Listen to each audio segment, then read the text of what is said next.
ദൈവത്തിന് മഹത്വം. എല്ലാ പ്രിയപ്പെട്ടവർക്കും യേശു ക്രിസ്തുവിൻ്റെ ധന്യനാമത്തിൽ സ്നേഹവന്ദനം. ഇന്ന് പകൽ പരിശുദ്ധാത്മാവിനെക്കുറിച്ച് കർത്താവ് പല കാര്യങ്ങളായി ഉദാഹരിച്ച് പഠിപ്പിച്ചിട്ടുണ്ട്. വെള്ളം, മഞ്ഞ്, തീയ്, കാറ്റ്, പല കാര്യങ്ങളെക്കുറിച്ച് ഉദാഹരിച്ച് പഠിപ്പിച്ചിട്ടുണ്ട്. എന്നാൽ ഇന്ന് പകൽ പരിശുദ്ധാത്മാവിൻ്റെ പ്രവർത്തനത്തെ കാറ്റിനോട് ഉപമിച്ച് പറഞ്ഞത് നമുക്കൊന്ന് ശ്രദ്ധിക്കുവാനിടയാകട്ടെ. അതിനാധാരമായി ഇയ്യോബിൻ്റെ പുസ്തകം 37-ാം അധ്യായത്തിൻ്റെ 21-ാമത്തെ വാക്യം വായിക്കുന്നു. ഇപ്പോൾ ആകാശത്തിൽ വെളിച്ചം ശോഭിക്കുന്നത് കാണുന്നില്ല, എങ്കിലും കാറ്റ് കടന്ന് അതിനെ തെളിവാക്കുന്നു. ദൈവത്തിന് സ്തോത്രം. കാറ്റ് കടന്ന് അതിനെ തെളിവാക്കുന്നു. ദൈവത്തിന് സ്തോത്രം. സങ്കീർത്തനം 147-ന്റെ 18-ാം വാക്യം വായിക്കുന്ന ഇങ്ങനെയാണ്: അവൻ തൻ്റെ വചനം അയച്ച് അവയെ ഉരുക്കുന്നു, കാറ്റ് അടുപ്പിച്ച് വെള്ളത്തെ ഒഴുക്കുന്നു. ഇന്ന് പകൽ പരിശുദ്ധാത്മാവ് ചിലത് ഉരുക്കി കളയുവാൻ, നിന്റെ മുന്നോട്ടുള്ള ഗമനത്തിന് തടസ്സമായി നിൽക്കുന്ന ചില പ്രതികൂലങ്ങളെ ഒതുക്കുവാൻ, അതിനെ തരണം ചെയ്യുവാൻ, അതിന്മേൽ ജയോത്സവം കൊണ്ടാടുവാൻ നിനക്ക് ദൈവം കൃപ നൽകുവാൻ പോകുകയാണ്. അതോർത്ത് ഞാൻ ദൈവത്തിന് സ്തോത്രം ചെയ്യുന്നു. ഉൽപ്പത്തി പുസ്തകം 8-ാം അധ്യായത്തിലേക്ക് നമ്മുടെ ശ്രദ്ധ കൊണ്ടുവരുമ്പോൾ അവിടെ ഇങ്ങനെയാണ് കാണുന്നത്: ദൈവം നോഹയെയും അവനോടുകൂടെ പെട്ടകത്തിലുള്ള സകല ജീവികളെയും സകല മൃഗങ്ങളെയും ഓർത്തു. ദൈവം ഭൂമിയിൽ ഒരു കാറ്റടിപ്പിച്ചു, വെള്ളം നിലച്ചു, ആഴിയുടെ ഉറവുകളും ആകാശത്തിൻ്റെ കിളിവാതിലുകളും അടഞ്ഞു, ആകാശത്തു നിന്നുള്ള മഴയും നിന്നു. ദൈവത്തിന് സ്തോത്രം. ഞാൻ പറയട്ടെ, നിന്നെ ദൈവം ഓർത്താൽ ദൈവം നിനക്ക് വേണ്ടി ചിലതിന്ന് പകൽ പ്രവർത്തിക്കും. അതിനായി ഞാൻ ദൈവത്തിന് സ്തോത്രം ചെയ്യുകയാണ്. 1 കൊരിന്ത്യർ ലേഖനം 1-ാം അധ്യായം 9-ാമത്തെ വാക്യം വായിക്കുമ്പോൾ, തൻ്റെ പുത്രൻ്റെ കൂട്ടായ്മയിലേക്ക് വിളിച്ചിരിക്കുന്ന ദൈവം വിശ്വസ്തനാണ്. വാത്സല്യ സഹോദര, സഹോദരി, മാതാവ്, പിതാവേ, ദൈവഭർത്തിനെ, ദൈവമാണ് നിന്നെ വിളിച്ച് ഇവിടെ ആക്കിയിരിക്കുന്നതെങ്കിൽ ദൈവം ചില പ്രവൃത്തികൾ കൂടെ നിന്നിലൂടെ ചെയ്യുവാൻ ആഗ്രഹിക്കുന്നു.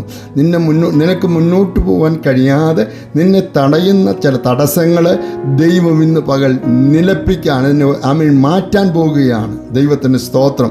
അത് വിശ്വസിച്ചുകൊണ്ട് ഞാൻ എൻ്റെ ദൈവത്തിന് സ്തോത്രം ചെയ്യുന്നു. കാറ്റ് ശക്തിയുള്ളതാണ്, അതെവിടെ നിന്ന് വരുന്നുവെന്ന് എവിടേക്ക് പോകുന്നെന്ന് അറിയുന്നില്ലെന്ന് നിക്കോദോമസിനോട് യോഹന്നാൻ 3-ാം അധ്യായത്തിൽ യേശു കർത്താവ് പറയുകയാണ്. ദൈവത്തിന് സ്തോത്രം.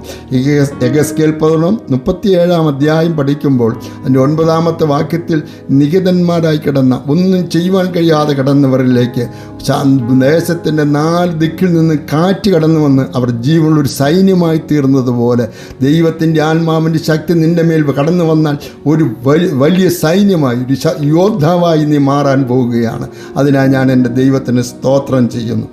ക്ഷീണിക്കരുത്, തളരരുത്. ദൈവത്തിന് സ്തോത്രം. ധൈര്യമായിരിക്കുക.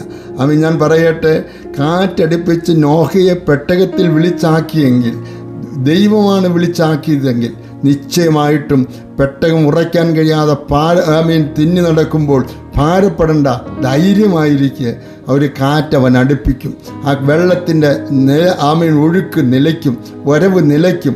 നിനക്ക് മുന്നോട്ട് പോകാൻ കഴിയാതെ ഒരടി പോലും കാൽ വയ്ക്കുവാൻ ഇടമില്ലാതെ മണ്ണ് കാണാതെ ഭാരപ്പെടുന്നെങ്കിൽ ഇന്ന് പകൽ നിനക്ക് വേണ്ടി വഴി തുറക്കുന്നവൻ സർവശക്തനായ ദൈവമാണ്.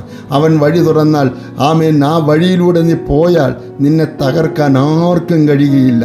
ഞാൻ പറയട്ടെ, നോഹയെ വിളിച്ച് പെട്ടകത്തിലാക്കിയെങ്കിൽ അനേകരതിന് നോഹയുടെ പ്രസംഗത്തെ തിരസ്കരിച്ചെങ്കിലും ദൈവം നോഹയ്ക്ക് വേണ്ടി അത്ഭുതം ചെയ്തതായി നാം ഉൽപ്പത്തി പുസ്തകം 8-ാം അധ്യായത്തിൽ വായിക്കുന്നു. അങ്ങനെയെങ്കിൽ ഞാൻ പറയട്ടെ, കാറ്റ് അടിച്ച് ചിലതിനെ ഇന്ന് പകൽ ശക്തിപ്പെടുത്താൻ, പരിശുദ്ധാത്മാവിന് ശക്തിയാൽ നിന്നെ നിറയ്ക്കാൻ പോവുകയാണ്.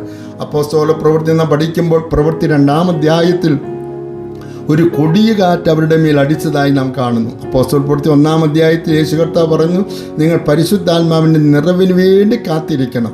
അങ്ങനെ കാത്തിരുന്ന് അവർ 10 ദിവസം കാത്തിരുന്നു. അടുത്ത അധ്യായത്തിലേക്ക് കടന്നു വരുമ്പോൾ നാം കാണുന്നത് പ്രവൃത്തി 2-ാം അധ്യായത്തിൽ അവർ ഒരുമിച്ച് കൂടിയിരുന്ന സ്ഥലം കുലുങ്ങുമാർ ദൈവശക്തി അവരുടെ മേൽ ഇറങ്ങി വന്നു. ഒരു കൊടിയ കാറ്റടിക്കുന്ന പോലെയായി തീർന്നു. ഞാൻ പറയട്ടെ, പിന്മാറിപ്പോയ പത്രോസിനെയും കൂട്ടരെയും ദൈവസേനയിൽ കാത്തിരുന്ന് പ്രാർത്ഥിച്ചത് ചെയ്തതിൻ്റെ ഫലമായി അവർ ആർക്കും എതിർക്കാൻ കഴിയാത്ത പരാക്രമവും ശക്തിയുമുള്ളവരായി തീരുവാനിടയായി തീർന്നു. അതിൻ്റെ ഒറ്റ കാരണം അവൻ ദൈവശക്തി കൊണ്ട് അവർ നിറയപ്പെട്ടത് കൊണ്ടാണ്. ദൈവശക്തിയാൽ നമുക്കും നിറയപ്പെടുവാനിടയാകട്ടെ. ദൈവത്തിൻ്റെ അത്യന്ത ശക്തിയാൽ നമുക്ക് ദൈവം കൃപ നൽകട്ടെ. ദൈവത്തിന് സ്തോത്രം. തെളിയാത്ത ചില കാര്യങ്ങൾ ദൈവം കാറ്റടിച്ച് തെളിയിക്കാൻ പോവുകയാണ്.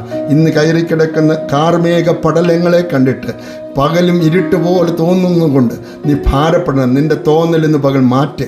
നീ ധൈര്യമായിരിക്കുക. കർത്താവിൽ വിശ്വസിക്കുന്നവൻ ഇളകാതെ നിൽക്കും. പാറമേൽ അടിസ്ഥാനപ്പെട്ട് വീട് പണിയുന്ന മനുഷ്യൻ പ്രതികൂലത്തിൻ്റെ കാറ്റുകൾ കൊണ്ട് ആ വീട് വീഴുന്നില്ലാത്തതുപോലെ നീ ക്രിസ്തുവിലാണ് വസിക്കുന്നതെങ്കിൽ, ക്രിസ്തു വചനത്തിലാണ് നിലനിൽക്കുന്നതെങ്കിൽ ഒരു ശക്തിക്ക് നിന്നെ തകർക്കാൻ കഴിയില്ല. നീ ധൈര്യമായിരിക്കും. നമുക്കൊരു വാക്ക് പ്രാർത്ഥിക്കാം. സ്വർഗീയ പിതാവേ, ആമേൻ. അവിടുത്തെ വചനത്തിൽ ഞങ്ങൾ വിശ്വസിക്കുന്നു.